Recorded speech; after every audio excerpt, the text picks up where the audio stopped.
மீண்டும் திருச்சி மாநகர பத்திரிகையாளர்கள் அனைவரையும் சந்திப்பதில் மிக்க மகிழ்ச்சி. கடைசி 4-5 நாளாக ஏகப்பட்ட அரசியல் நாடகங்கள் பல விஷயங்களை பார்த்தோம். மேற்கொண்டு வரும் காலங்களில் என்ன நடக்கப் போகுது, வெவ்வேறு கட்சிகளில் ஒரு பெரிய முக்கியமான மாற்றங்கள்லாம் நடந்துக்கிட்டு இருக்கு. இதுக்கு நடுவில் மக்களுக்கு என்ன கிடைக்க போகுதுன்றதை பற்றி உற்று நோக்கி பார்க்க வேண்டிய ஒரு காலகட்டத்தில் இருக்கிறோம். நீங்கள் கேட்கலாம், என்ன குதிரம் பேரம்லாம் செய்யுது அப்படின்னு சொல்லி ஒரு குற்றச்சாட்டு வந்திருக்கு. இப்போ நீங்கள் போய் இதை உன்னிப்பாக கவனிச்சுட்டு வரீங்க, உங்கள் பார்வையில் எப்படிப்பட்டது? குதிரை பேரம் நடந்துட்டு இருக்குன்னு யார் சொன்னா? எல்லா கட்சியும் எடப்பாடி கூட குற்றம் சொல்கிறாரு. அதாவது நேற்று சிவி சண்முகம் அவர்களும் என்ன நடந்துச்சுன்றதை சொன்னார். அது திமுகவுக்கும் அதிமுகவுக்கும் 2 கட்சிகளுக்கும் இடையே என்ன நடந்துச்சு, அதனால ஏன் இவங்க வெளியில் வராங்க அப்படின்றத எல்லாத்தையும் அவர் தான் மீடியாவில் சொல்லிட்டாரு. அப்புறம் அதில் புதுசாக நீங்கள் திருப்பி கேட்குறதுக்கு என்ன இருக்குது? அப்படிலாம் ஒன்றும் இல்லை, நடக்கலை. இந்த நெகோசியேஷன்ஸ் எல்லாமே அந்த திமுக அதிமுக மையப்படுத்தி தான் நடந்திருக்குன்னு சிவி சண்முகம் தெளிவாக ஒரு எம்எல்ஏ தெளிவாக சொல்கிறாரு. அப்போ அதை மையப்படுத்தி தானே நீங்கள் நம்ம ஆராய்ச்சி பண்ணணும். அதுதான் மிக முக்கியமான பிரச்சனை. இப்போ அதை ஏற்கனவே ஒரு கம்யூனிஸ்ட் முக்கியமான தலைவரும் அதை ஏற்கனவே முன்னாடியே சொல்லியிருக்கிறார், பேபி சொல்லியிருக்கிறார் நினைக்கிறேன். சொல்லுங்கள். தேவை என்பது தாவேக்காவுக்கு தான், ஏன்னா சீட்டு கம்மியாக இருக்குங்கிறதுனால.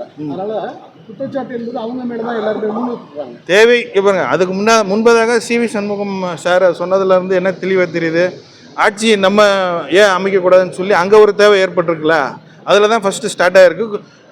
ஹோட்டலில் கொண்டு போய் அடைச்சி வச்சது யார்? அதெல்லாம் நீங்கள் ஹோட்டலில் கரெக்ட். அப்போ நீங்கள் இந்த புள்ளிகளெலாம் கனெக்ட் பண்ணி நம்ம மக்கள் யோசிக்க தானே ஆரம்பிப்பாங்க. அதனால் இதில் இதெல்லாம் ஒரு டைவர்ஷன் டெக்னிக். இதை மையப்படுத்தி நம்ம ரொம்ப இப்போ அடுத்தது கவர்னன்ஸ் என்னன்றதை பற்றி நம்ம மிஸ் பண்ணிடக்கூடாது. இப்போ காங்கிரஸ் கட்சிக்கு மந்திரி சபையில் என்னைக்கு வாய்ப்பு இருக்குது? அது சேர்ந்து முடிவு எடுப்பாங்க.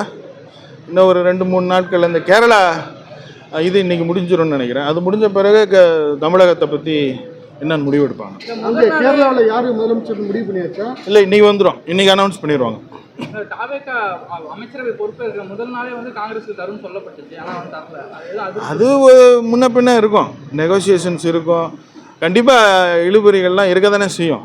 அதை நம்ம பெருசாக ஊதி பெருசாக்க வேணாம். என்னன்னா இப்போ அவங்களுக்கு பெரும்பான்மை, இப்போ அதிமுக ஒரு தரப்பினர் ஆதரவு கொடுத்தனால அறுதி பெரும்பான்மையே அவங்களுக்கு இருக்கு. அது காங்கிரஸுக்கு தான் பாதிப்பு. காங்கிரஸ் ஏற்கனவே வைத்த நிபந்தனைகளை அவங்க செயல்படுத்துறது சந்தேகம் தான் அப்படிங்கிற மாதிரியான. அப்படிலாம் கிடையாது. அதாவது அதிமுகவில் இருக்கிற எம்எல்ஏக்கள் சப்போர்ட் பண்ணதுனால இந்த கட்சியினுடைய கமிட்மெண்ட்ஸ் டைல்யூட் ஆகிரும்னு நம்ம ஒன்றும் சொல்ல முடியாது.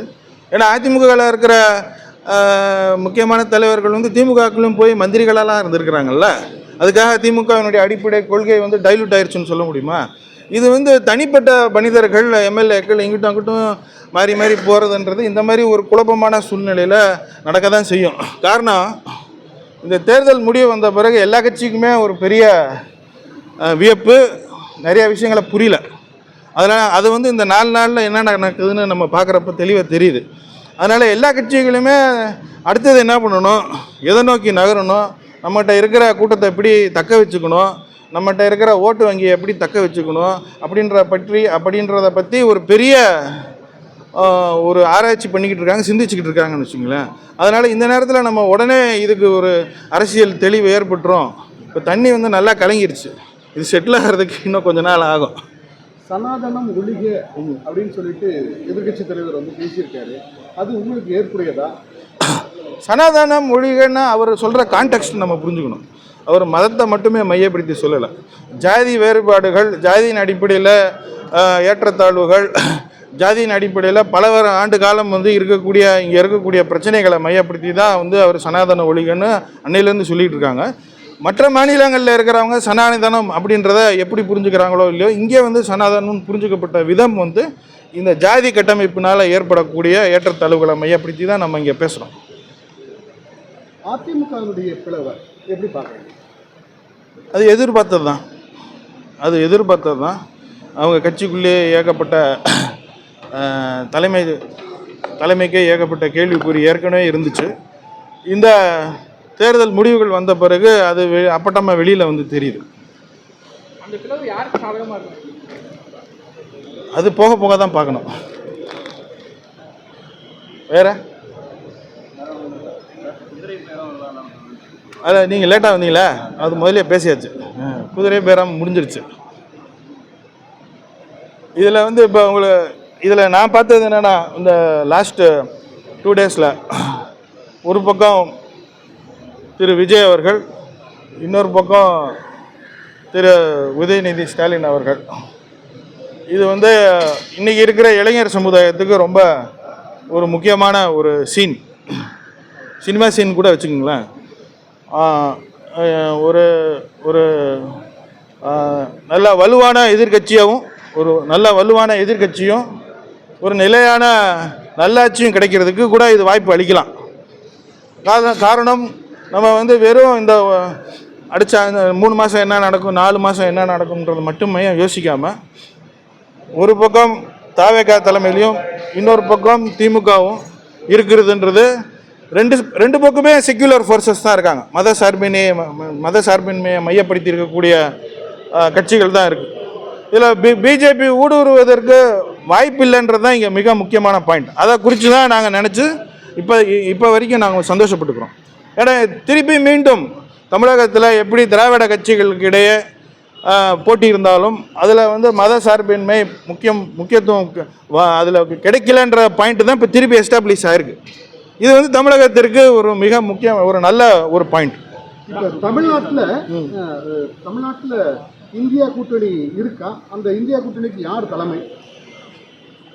இந்தியா கூட்டணின்றது பிஜேபி எதிர்ப்பை மையப்படுத்தி தான் இந்தியா கூட்டணி இருக்குது. அதனால் கண்டிப்பாக இந்த கட்சிகள் எல்லாமே மத சார்பின்மையை தூக்கி பிடிக்கிற எல்லா கட்சிகளுமே இந்தியா கூட்டணியில் கண்டினியூ ஆகும்.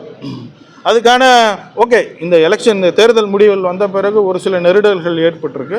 அது கண்டிப்பாக இன்னும் கொஞ்சம் காலகட்டத்தில் பேசி தீர்க்கப்பட்டுரும். இந்தியா கூட்டணியில் தொடர்ந்து கண்டிப்பாக பிஜேபி எதுக்கணும்னா இந்த இந்தியா கூட்டணியில் இருந்து தானே ஆகணும். இந்தியா கூட்டணின்றது தனிப்பட்ட கட்சிகளுடைய விருப்பு வெறுப்பு கூட்டணி ஈக்குவேஷன்ஸ் கிடையாதுல்ல. இப்போ கேரளாவை எடுத்துக்கிட்டிங்கன்னா அங்கே வந்து காங்கிரஸும் கம்யூனிஸ்ட் கட்சியும் எதிர்த்து போட்டி போடுது. ஆனால் இந்தியா கூட்டணியில் 2 பேருமே இருக்கிறாங்கல்ல. அது போல் ஒரு அண்டர்ஸ்டாண்டிங்கில் இருக்க வேண்டியதுதான்.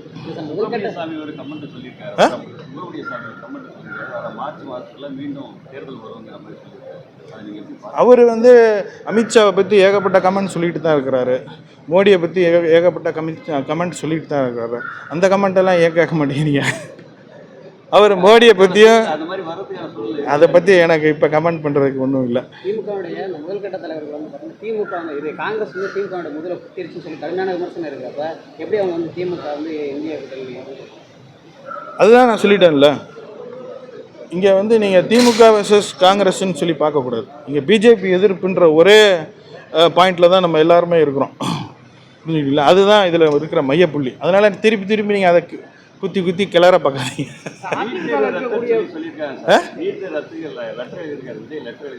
என்னது?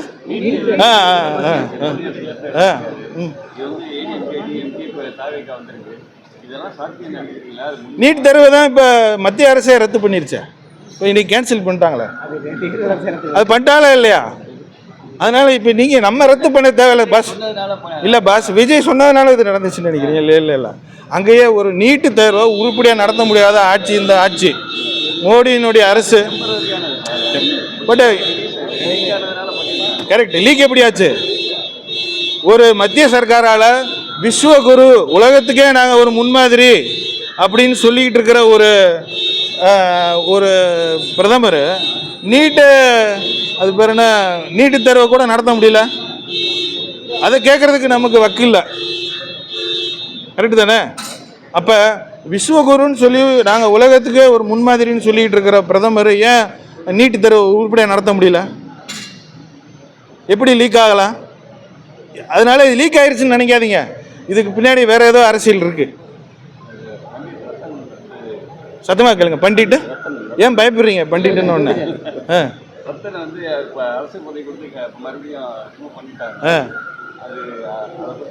அதை பற்றி என்னுடைய கருத்து என்னன்னா, 1943 நேரு அவர்கள் தெளிவாக நம்மளுடைய இந்திய அரசு மற்றும் அரசு பணி எல்லாமே வந்து சயின்டிஃபிக் டெம்பரை மையப்படுத்தி தான் இருக்கணும்னு சொல்லியிருக்காரு.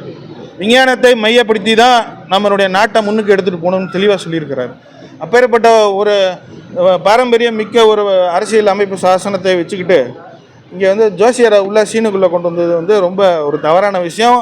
சொன்ன பிறகு உடனே எடுத்துக்கிட்டாங்க. ஆனால் இது வரைக்கும்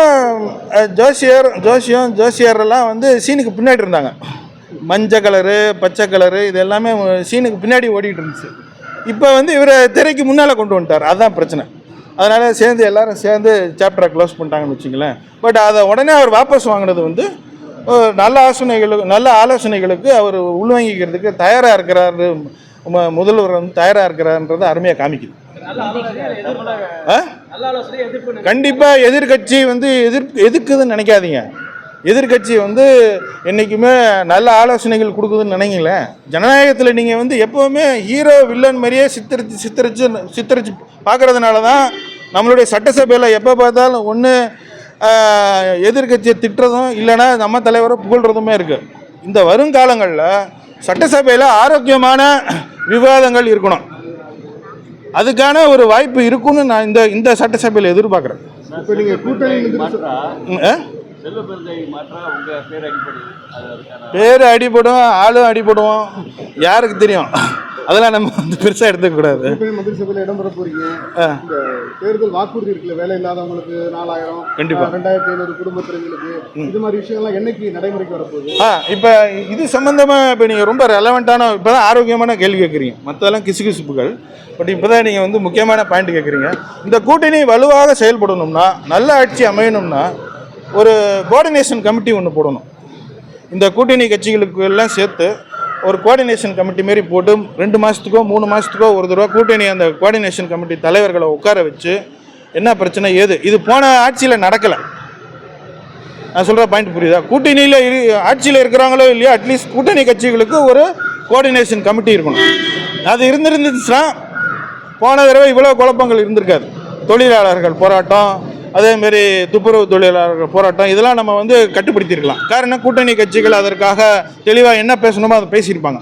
இந்த ஆட்சியில் அது அமையணுன்றது என்னுடைய பொறுப்பு, என்னுடைய ஒரு முக்கியமான வேண்டுகோளாக இருக்கும். இது தவிர யூபிஏ ஒன்று இருக்கிறப்ப அன்னை சோனியா காந்தி அவர்களுடைய தலைமையில்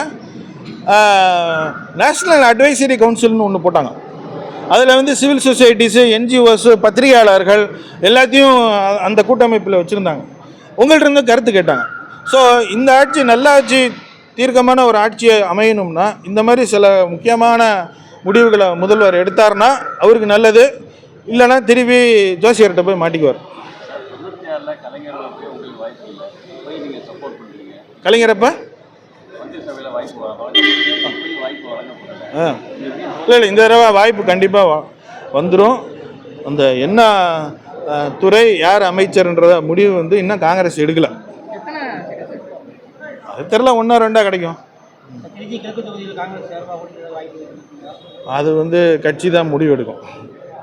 ஓகே, தேங்க்யூ.